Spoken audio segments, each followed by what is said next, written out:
तर या व्हिडिओमध्ये आपण जावामध्ये ॲरे कशा प्रकारे वापरले जातात ते पाहणार आहोत. ठीक आहे. तर ॲरे बेसिक नावाचा आपण एक क्लास बनवून घेऊया. ठीक आहे.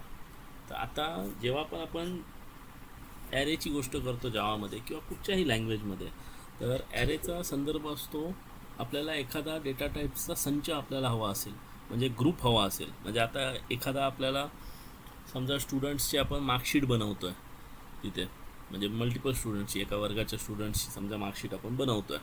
तर आता तुमच्या वर्गामध्ये 300 विद्यार्थी आहेत. तर आता तुम्हाला एखादा प्रोग्राम हवा आहे, तर तुम्ही तेच व्हेरिएबल्स समजा वापरताय आणि तुम्ही जर तुम्हाला प्रिंट एखादी गोष्ट करायची असेल त्याच्यानंतर झाल्यानंतर, तर तुम्ही तोच व्हेरिएबल वापरला तर तुम्हाला दरवेळी व्हेरिएबलच्या व्हॅल्यूसारख्या बदलत राहणार.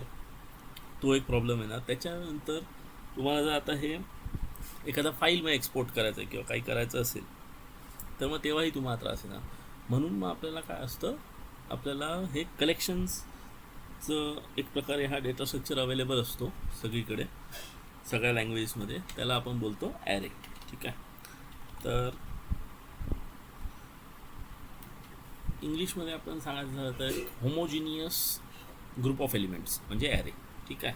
म्हणजे एकाच प्रकारचे, एकाच डेटा टाईपचे मल्टिपल जे आहेत व्हेरिएबल्स राहतील, त्याला आपण ॲरे म्हणू. ठीक आहे. तर आता क्लास बनवून घेतो मी त्याचा, ॲरे बेसिक. ठीक आहे. Public static void main. ठीक आहे. String ARGS. तर बेसिक आपला जो म्हणतो आपण बेअर बोन्स प्रोग्राम आपण बनवून घेऊ. इथे सध्या एक्सेप्शन इथून थ्रो करून टाकू. आणि इथे आता आपण बफर रीडर घेऊ. ठीक आहे. Buffer reader BR equals to new buffer reader. तर हे जे आहे ते आपण जेव्हा बफर रीडर वापरतो तेव्हा आपल्याला अशा प्रकारे लिहावं लागतं. तिथे आपण सुरुवातीच्या व्हिडिओजमध्ये हे पाहिलेलं आहे. ठीक आहे. तर त्याबद्दल विशेष चर्चा करण्यासारखं काही नाही आहे. आता इथे तुम्ही नॉर्मली आता समजा एक व्हेरिएबल घेताय, इंट A समजा. ठीक आहे. तर आता मी A घेतला इथे आणि त्याची मला व्हॅल्यू काय करायची आहे, सेट करायची आहे सिस्टम प्रिंट लाईन. सध्या आता मी त्याला इनिशियलाइज करतो 0. ठीक आहे. आणि इथे मी आता लिहितो एंटर अ नंबर. ठीक आहे. हे झाल्यानंतर आता समजा मला याच्या आत व्हॅल्यू जर टाकायची असेल तर मग मी पहिल्या त्याला टाईपकास्ट करेन. ठीक आहे. Read line. तर आता इथे ही एक व्हॅल्यू घेतली आणि मी त्याला पुन्हा प्रिंट केलं.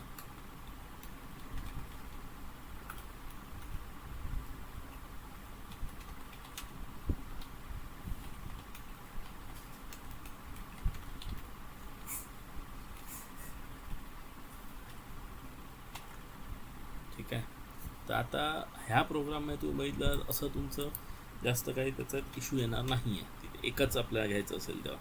तर मग आता ॲरे बेसिक डॉट जावाला कंपाईल करू, काही एरर आहेत का बघू त्याच्यात. तर कंपाईल झालं आहे. इथे एरर तर सहसा काही दिसत नाही आहे इथे. आता नंबर टाकला 12 आणि दाखवला तो नंबर.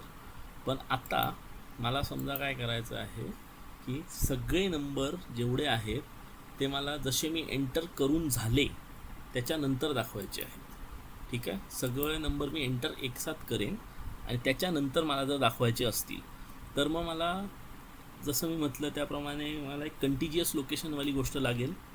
मग त्यासाठी मी काय करणार आहे, याला ॲरेमध्ये कन्वर्ट करतो. आता ॲरेचा विषय असा आहे की ॲरे जे आहे ते फिक्स साईजचा असतो. ठीक आहे. तर साईज जी असते ती व्हॅरी होत नाही ॲरेमध्ये. ठीक आहे. म्हणजे दरवेळेला तुम्ही समजा आता इथे घेतलं आहे 10 घेतलं आहे तर तुम्ही 10च्या वरती नाही टाकू शकत तिथे एलिमेंट्स. तर आता ॲरेच्या आतमध्ये डेटा आपण कसा टाकतो, तर आता ॲरे जो आहे त्याला इंडेक्सिस असतात. म्हणजे जसं आपलं पुस्तक असतं त्याचे कसे इंडेक्सिस असतात तसं त्याला इंडेक्स असतात. मग आता इंडेक्स जो आहे इथे लक्षात ठेवायची गोष्ट आहे की 0 पासून सुरू होतो. ठीक आहे. म्हणजे आता तुम्हाला 10 एलिमेंट्स आहेत इथे मी घेणार आहे, तर त्याची सुरुवात जी आहे इंडेक्सिसची ती 0 होणार आहे. मग 0 1 2 3 4 5 6 7 8 आणि 9पर्यंत 0 ते 9 हे टोटलमध्ये 10 आकडे आहे. जर आता इथे तुम्ही चुकून 10वं लोकेशन ॲक्सेस करायला गेला तिथे, तर तेव्हा अर्थातच आपल्याला एक्सेप्शन येण्याचे चान्स आहेत तिथे, म्हणजे अर्थ एक्सेप्शन येणारच आहे तिथे. तर आता तेही आपण एक प्रकारे सिम्युलेट करून बघू एक्सेप्शन कशा प्रकारे येतं ते. तर पहिला आपण एक फॉर लूप घेऊ.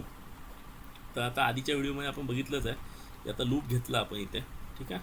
मग आता मी इथे i<10 लिहितो आहे, कारण 10पेक्षा कमी आहे, बरोबर.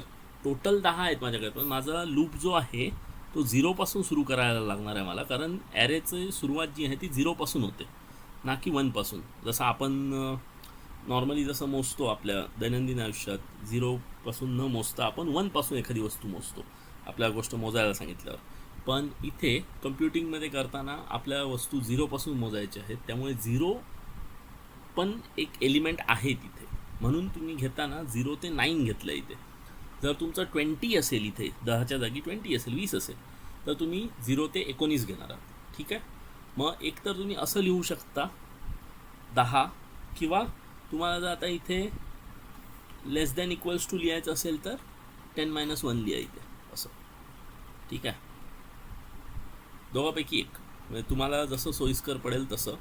इथे तुम्ही <10 लिहा किंवा <= 10 - 1, अर्थ एकच आहे त्याचा, ठीक आहे. तर आता इथे मी हे घेतो माझा लूपच्या आतमध्ये मी घेऊन टाकतो. आता इथे कसं आहे, इंडेक्सिसप्रमाणे ॲक्सेस होणार आहे. तर आता इथे काय मी करतो आहे, आयची व्हॅल्यू फॉर लूपमध्ये चेंज होत राहणार. पहिला 0 असणार आहे, मग 1 होणार आहे, मग 2 होणार आहे, असं करत 9पर्यंत जाणार आणि 9ला एक्झिट घेणार आहे. बरं, ॲट इंडेक्स, ठीक आहे. इथे मी इंडेक्स आता त्याचा डिस्प्लेही करतो, ठीक आहे. ओके. तर a(i) मी सगळीकडे घेतो आहे, ठीक आहे. तर चेक करू काही प्रोग्राममध्ये एरर आहेत का नाही. तर इथे आता मी घेतलं, पण आता जर मी इथे system.out.println मध्ये इथे एकत्रच घेतलेलं आहे, तर आपण बघूया की कसं होतं आहे ते. तर ॲरे बेसिक 10 20 30 40 50 60 70 80 90 100, ठीक आहे. आता इथे तुम्ही बघितलं तर इथे एक व्हॅल्यू जी आलेली आहे ती क्रिप्टिक व्हॅल्यू आलेली आहे, ज्याचा काही अर्थ लागत नाही आहे, कारण हे जे आहे त्याचा ॲड्रेस काइंड ऑफ देतो आहे तो तिथे, ठीक आहे. तर हे जे आहे, म्हणजे आता ही लँग्वेज जावा आहे, त्यामुळे आपल्याला याचा डायरेक्ट यूज काही होत नाही. म्हणून आपल्या व्हॅल्यूज ज्या आपण इथे सेव्ह केल्या आहेत त्या जर बघायच्या असतील तर त्यासाठी आपण काय करणार आहोत, पुन्हा एक लूप घेणार आहोत, ठीक आहे. जसा आपण वरती घेतला आणि त्या लूपच्या आतमध्ये हे जे वाक्य आहे ते इथे जर मी टाकतो आणि त्याचा योग्य तो इंडेक्स मी त्याला देतो, ठीक आहे. आता मी value entered at index, sorry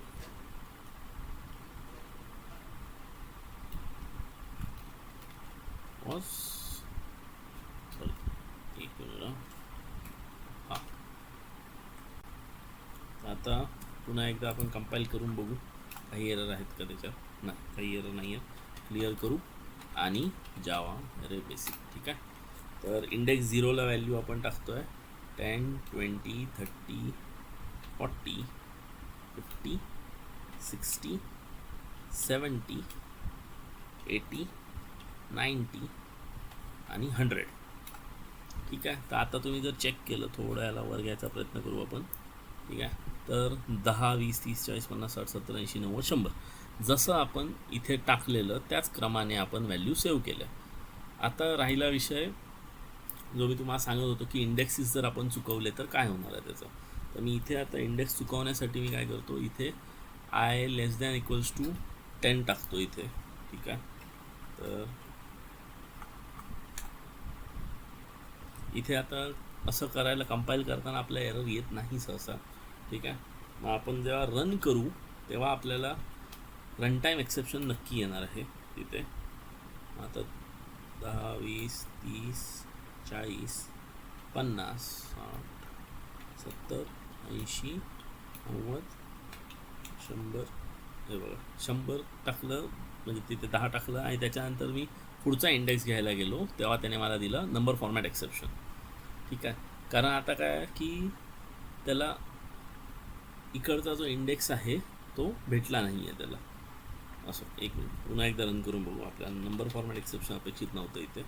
ठीक आहे, एक मिनिट. आता 10, 20 किंवा असं नॉर्मल टाकत जाऊ आपण, आकडा एक एक आकडा टाकू.